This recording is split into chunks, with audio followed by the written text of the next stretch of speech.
चलो बच्चों, आपने इसको अटेम्प्ट कर लिया होगा। अब हम थोड़ा सा और आगे बढ़ते हैं। बात करते हैं इस सेवेंथ वाले के बारे में।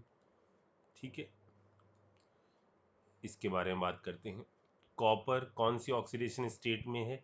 X-4 इक्वल टू -2, यानी X बराबर कितना आ गया है? X बराबर आ गया है 2। ठीक है, कॉपर का इलेक्ट्रॉनिक कॉन्फ़िगरेशन 4s1 3d10, ये होता था ना एक पहले। तो Cu का ये इलेक्ट्रॉनिक कॉन्फ़िगरेशन है, तो Cu+2 का क्या हो जाएगा? यहाँ +2 ऑक्सीडेशन स्टेट में, तो एक ये गया, कितना आ गया? 3d9। ठीक है, डब्बा बना लेते हैं और चार चीज़ें आनी हैं। ठीक है, चार चीज़ें आनी हैं तो हाइब्रिडाइजेशन दो संभव है। कौन कौन से? एक तो हाइब्रिडाइजेशन संभव है DsP2 और एक हाइब्रिडाइजेशन संभव है sp3। ठीक है, अब ये जो एक इलेक्ट्रॉन यहाँ पर है, यहाँ पर तो पेयरिंग वेयरिंग का तो कोई सेंस ही नहीं बनता है, यानी और वैसे भी ये वीक वाला है, कुछ भी होगा नहीं, तो इसका हाइब्रिडाइजेशन कितना आ जाएगा? एक S यूज होगा और 3 P यूज होंगे, और हाइब्रिडाइजेशन हो जाएगा क्या? sp3। ठीक है, और मैग्नेटिक नेचर कितना हो जाएगा? ये एक अनपेयर्ड है, यानी √3 पैरामैग्नेटिक। इतनी चीज समझ में आ गई। ठीक, और आगे बढ़ते हैं।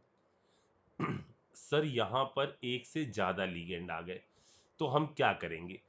किसको देखेंगे? तो देखो, अगर कई सारे लीगेंड हैं, ठीक है, और उनमें एक भी स्ट्रांग हुआ और आप इनर ऑर्बिटल बना सकते हो, तो आप पेयरिंग करवा दोगे। कोई एक भी पावरफुल रहा, ठीक है ना, कोई एक भी रहा और आपसे इनर ऑर्बिटल कॉम्प्लेक्स बन रहा है, तो अपन इनर ऑर्बिटल कॉम्प्लेक्स बनाने के लिए पेयरिंग करवा देंगे, कोई एक भी यदि स्ट्रांग रहा तो। ठीक है, अच्छा, यहां बात करते हैं।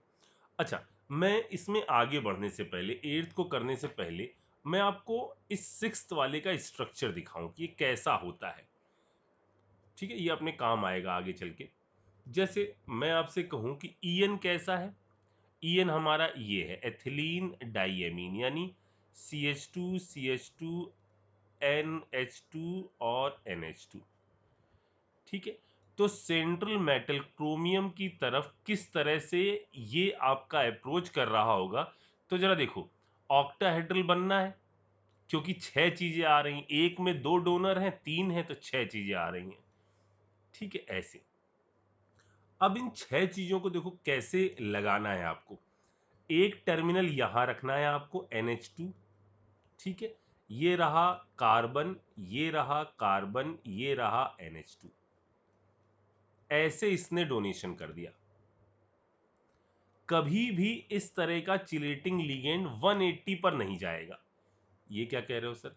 मतलब मैं ये कह रहा हूं कि एक इधर और एक इधर नहीं जोड़ना है आपको, हमेशा 90 पर ऐसे बनानी है केज। ठीक, एक ये बना दी हमने।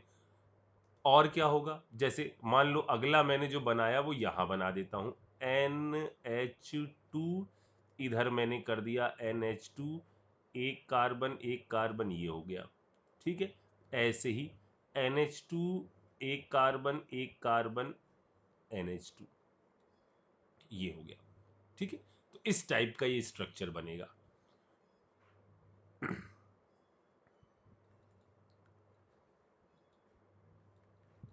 मैंने आपको इस टाइप का एक स्ट्रक्चर पहले दिखाया था, अगर आपको याद हो। मैंने आपको इस टाइप से दिखाया था, ये ऐसा, ये ऐसा, ये ऐसा, ये ऐसा, इस टाइप से, कि एक ऐसे बना हुआ है, एक ऐसे बना हुआ है, एक ऐसे बना हुआ है। ऐसे भी बना सकते हो, ऐसे भी बना सकते हो। और मैंने आपसे पूछा था क्या इसके अंदर POS मौजूद है? POS, plane of symmetry. तो क्या आप सोच सकते हो? अभी जरा सोचिए कि क्या इसके अंदर POS मौजूद है। और अगर आपका जवाब ये है कि इसके अंदर POS मौजूद नहीं है, तो आप बिल्कुल सही हो। सोचिएगा जरा इसको। ठीक है, फिलहाल हम आगे बढ़ते हैं और बात करते हैं अपने इस कंपाउंड के बारे में। यहां ये चीज दी है। अब फिर से चालू करते हैं। निकिल, ठीक है। निकिल के अंदर कितने हैं? 28, ठीक है। और इसका इलेक्ट्रॉनिक कॉन्फ़िगरेशन कितना हो जाएगा? निकिल का इलेक्ट्रॉनिक कॉन्फ़िगरेशन 4s2 3d8, ठीक। अच्छा, अब ऑक्सीडेशन स्टेट x -2, एक ऑक्सीलेट पर 2 का चार्ज होता है तो 2 हैं, -4 इक्वल टू -4, यानी निकिल की ऑक्सीडेशन स्टेट कितनी आ गई? ये आ गई +2, ठीक है। अगली स्टेप करते हैं, निकिल +2, डब्बे बना लेते हैं और इन डब्बों में इन इलेक्ट्रॉनों को फिल कर देते हैं।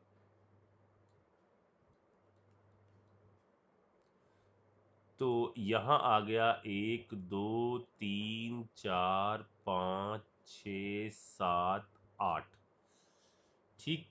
अब लीगेंड पर गौर करते हैं। तो अपना डोनर एटम कौन सा है यहाँ पर? इधर या इधर यदि आप चेक करो तो इसमें तो ओ डोनर एटम है, ठीक है। और अपन ने क्या कहा था कि यदि आपका डोनर एटम कौन कौन से हैं, तो स्ट्रॉन्ग में आते हैं सी डोनर एटम है या एन डोनर एटम है, तो वो स्ट्रॉन्ग में आते हैं। और यदि ओ डोनर एटम है या आपका एक्स डोनर एटम है तो वो वीक में आते थे, ठीक है। यहाँ कौन सी चीज डोनेट करेगी? तो यहाँ NO3 का स्ट्रक्चर कैसा है? ये ऐसा है, डबल बॉन्ड O, इधर ये कोऑर्डिनेट बॉन्ड O था, ठीक है। NO3 एक ये रहा O-, ऐसा है। यानी डोनेशन यहाँ पर O की तरफ से होगा, ना कि N की तरफ से होगा। तो यहाँ पर भी O डोनर एटम है, ऑक्सिलेट के स्ट्रक्चर में भी O डोनर एटम है, यानी इसके अंदर हाइब्रिडाइजेशन होगा। कोई भी ऐसा नहीं है जो आपका क्या कर सके, इलेक्ट्रॉन पेयर को डोनेट कर सके। इस कारण से इसका हाइब्रिडाइजेशन में आगे वाले इन्वॉल्व होंगे। कितने आ रहे हैं? 2 ये हैं, 4 ये हैं। सर 4 क्यों? क्योंकि 2 आ रहे हैं और हर में 2 डोनर एटम है, ठीक है। तो 4 5 6, यानी हाइब्रिडाइजेशन हो जाएगा sp3d2 और मैग्नेटिक नेचर जो हो जाएगा वो 2 हैं, यानी ये कितना आ जाएगा? 5 और 10 √10, सही किया ना मैं? 2 अनपेयर्ड हैं, 2 अनपेयर्ड के हिसाब से 5 n+2 नहीं 4, 4 और n की वैल्यू √8, 10 नहीं, √8 mm, ठीक है। पैरामैग्नेटिक नेचर ये भी हो गया, ठीक है। और थोड़ा सा आगे चलते हैं, इसको देखो। अब जरा इन केसेस को ध्यान से देखिए, इस वाले को, ठीक है। जरा गौर से देखिए, इसके अंदर ये लिखा हुआ है NiCO। CO बोले तो कार्बोनाइल, जो न्यूट्रल होता है, मतलब यहां ये जो मेटल है इसकी ऑक्सीडेशन स्टेट 0 है। निकिल, ठीक है, 4s2 3d8 और ऑक्सीडेशन स्टेट 0, तो हमारा यही बनकर आएगा। और इस केस में अब आपको एक चीज, पहली चीज जो है वो ध्यान रखनी होगी। 1 2 3 4 5 6 7 8, और यहां बना है ये S का डब्बा और यहां है ये P वाले डब्बे, ठीक है। ये तो खाली है। अब देखो, कोई भी हाइब्रिडाइजेशन जो आप पढ़ते हो, कोई भी हाइब्रिडाइजेशन, चाहे आप sp पढ़ो, चाहे sp2 पढ़ो, चाहे sp3 पढ़ो, चाहे sp3d2 पढ़ो, कोई भी हाइब्रिडाइजेशन या d2sp3 पढ़ो, किसी भी हाइब्रिडाइजेशन में कभी भी ऐसा नहीं होता कि s ना हो। यानी ऐसी कंडीशन में आपको s खाली करवाना पड़ेगा, ठीक है। तो सर खाली करवाने के लिए क्या करें? खाली कराने के लिए इन s वाले इलेक्ट्रॉनों को आप ले आओगे अंदर। ऐसा हमेशा ही होगा जब कभी भी S खाली ना हो, ठीक है। और इसके लिए लीगेंड पर कोई कंडीशन वंडीशन नहीं है, आपको तो हाइब्रिडाइजेशन के लिए S खाली करना ही करना है। तो जब कभी भी ऐसा हो कि S के पास इलेक्ट्रॉन बच जाएं, तो ऐसी कंडीशन में, और ये कब होगा ना, ये मैक्सिमम टाइम पर कार्बोनिल CO के साथ ही होगा, ठीक है ना, इसी के साथ होगा। तो ये अंदर की तरफ आएंगे, ठीक। और अंदर की तरफ आएंगे तो आपको जो हाइब्रिडाइजेशन निकालने के लिए अब जो नया चेहरा मिलेगा, जो इलेक्ट्रॉनिक कॉन्फ़िगरेशन नया मिलेगा, वो ऐसा आ जाएगा।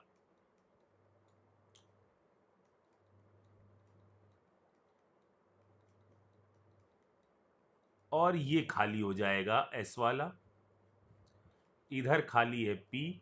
चार चीजें अप्रोच कर रही, तो कोई टेंशन ही नहीं, चार में तो अपन आगे क्या बढ़े, इसको ऐसे ही रख देते हैं, ठीक है।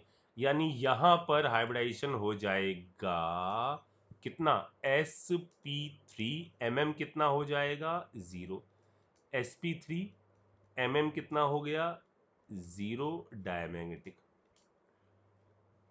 ये चीज समझ में आ गई, तो इसको आप ध्यान में रखिएगा कि एस वाले को अंदर लाना है। अब अगला केस, CuCN का होल 4 -2, जरा इस केस को समझिए, इसको मैं यहां बताता हूं।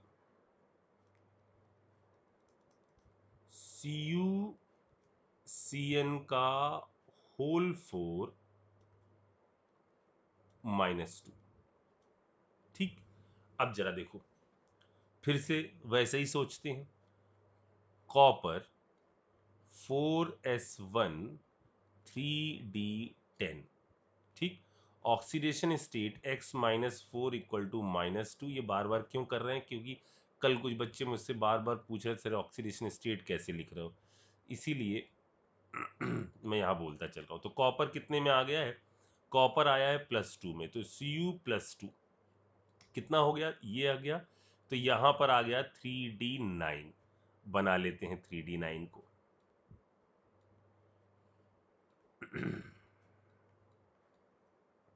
तो ये है हमारा 3d9 ऐसा, ठीक है। आगे ये रहा S वाला, ये रहा P वाला, ठीक है। अब होगा क्या, ऐसी कंडीशन में आप कितने लीगेंड अप्रोच कर रहे हैं, चार लीगेंड अप्रोच कर रहे हैं, तो दो चीजें हो सकती हैं।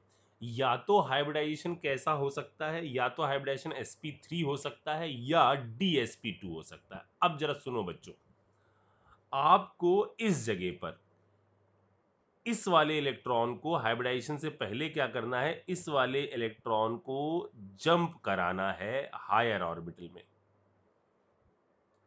इसको यहां से भगा देना है, इलेक्ट्रॉनिक जंप करवा देनी है और इसको हायर ऑर्बिटल में पहुंचा देना है। ये यहां से गायब हो जाएगा और हायर ऑर्बिटल में पहुंच जाएगा इधर, ठीक है। इसको हम बोलते हैं इलेक्ट्रॉनिक जंप। ये जो चीज है ना, वो कहलाती है इलेक्ट्रॉनिक जंप। और ऐसा कब होगा, इसकी कंडीशन क्या है, जरा देखो। ये जो इलेक्ट्रॉन जंप होगा वो तभी जंप होगा जब ऑल लीगेंड आर स्ट्रॉन्ग। पहले सारे लीगेंड स्ट्रॉन्ग होने चाहिए, और दूसरा only one electron can jump. ऐसा नहीं यहां 8-10 कूद जाएंगे, only one electron can jump. और तीसरा, ये जंप तभी करवाओ जब इनर ऑर्बिटल बन रहा हो, जबरदस्ती में जंप नहीं कराना है, ठीक है ना। ओनली इफ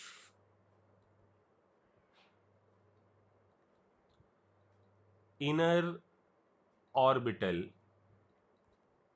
कॉम्प्लेक्स फॉर्म, ठीक।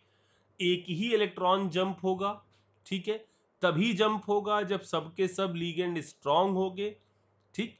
और जंप तभी करवानी है जब इनर के बनने की पॉसिबिलिटी हो। तो यहां पर ये खाली हो जाएगा, और ऐसे केस में आपका हाइब्रिडाइजेशन आएगा DsP2, square planar shape, square planar shape. और mm कितना हो जाएगा, mm हो जाएगा √3। पैरामैग्नेटिक।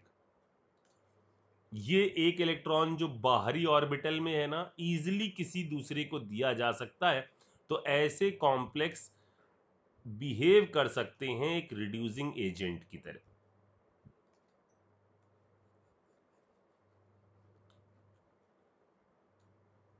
ठीक।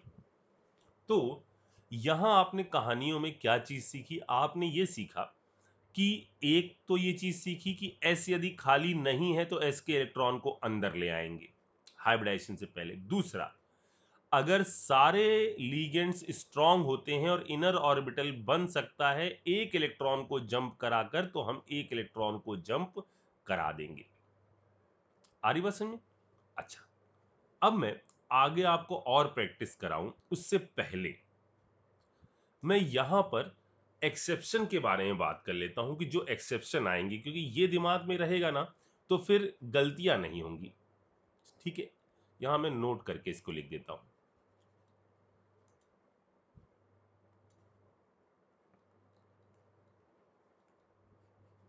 तो ये कुछ पॉइंट हैं। पहला पॉइंट ये है एक्सेप्शन में कि NH3 act as a weak field ligand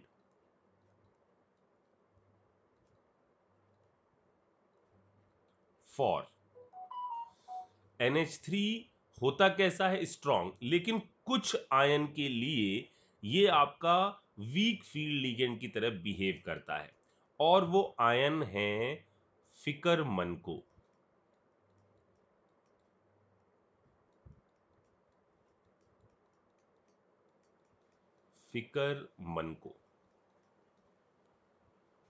ठीक, पहली चीज।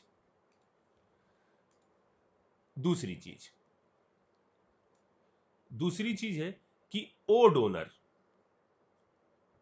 रेड से लिखता हूं, O donor act as a strong field ligand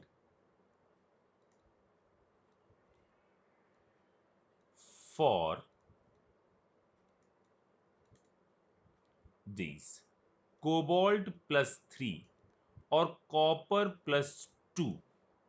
कोबाल्ट+3 और कॉपर+2 के लिए ओ डोनर जो है वो स्ट्रॉन्ग फील्ड लिगेंड की तरह बिहेव करता है।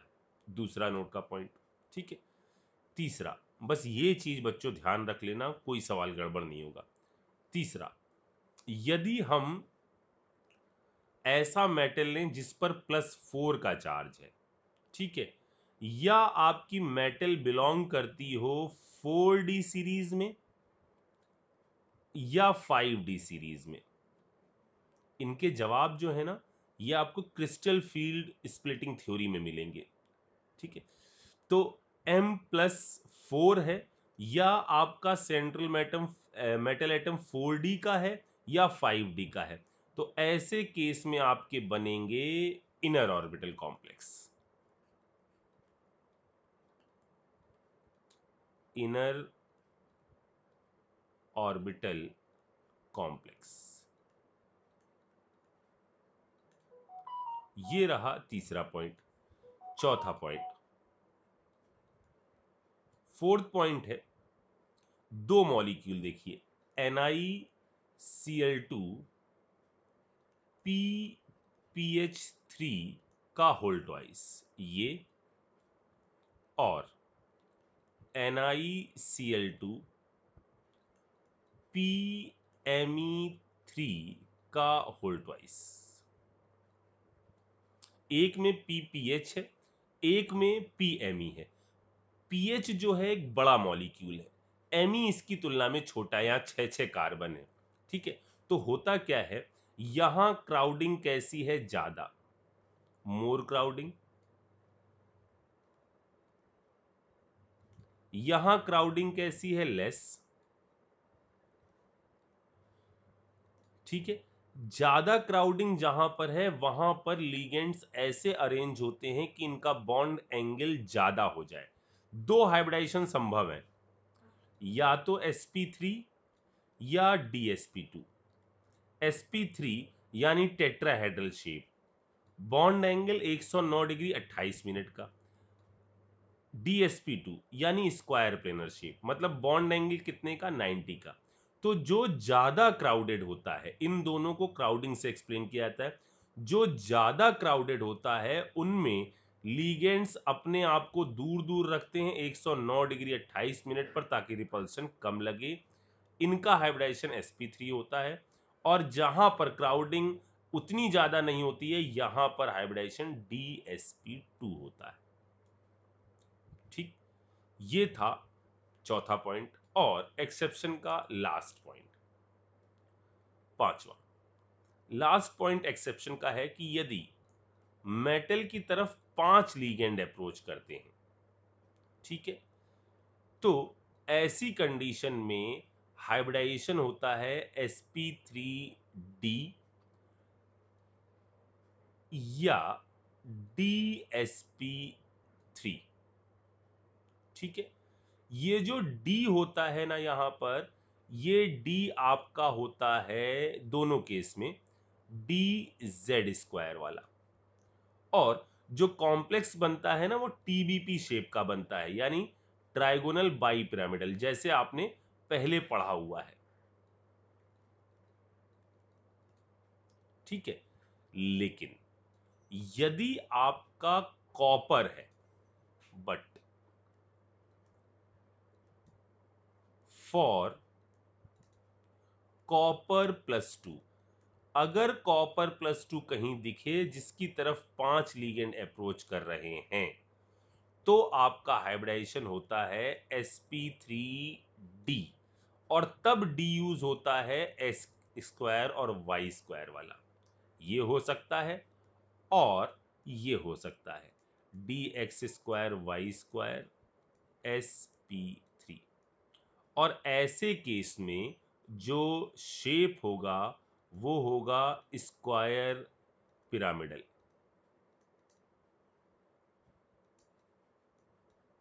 ठीक है, कुछ ऐसा, ऐसा।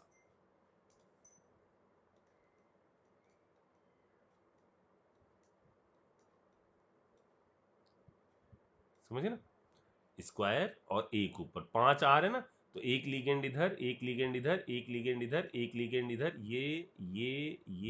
ये और एक ऊपर से। ठीक, तो देखो बच्चों, ये थे एक्सेप्शनल केसेस। अगर ये दिमाग में सेट है ना, तो फिर कोई भी गड़बड़ नहीं होने वाली। ठीक है, चलिए जल्दी से पहले इसको दिमाग में सेट करिए, फिर हम इस पर ढेर सारी प्रॉब्लम आपसे करवाते हैं। ठीक है, करो उसको जरा सा।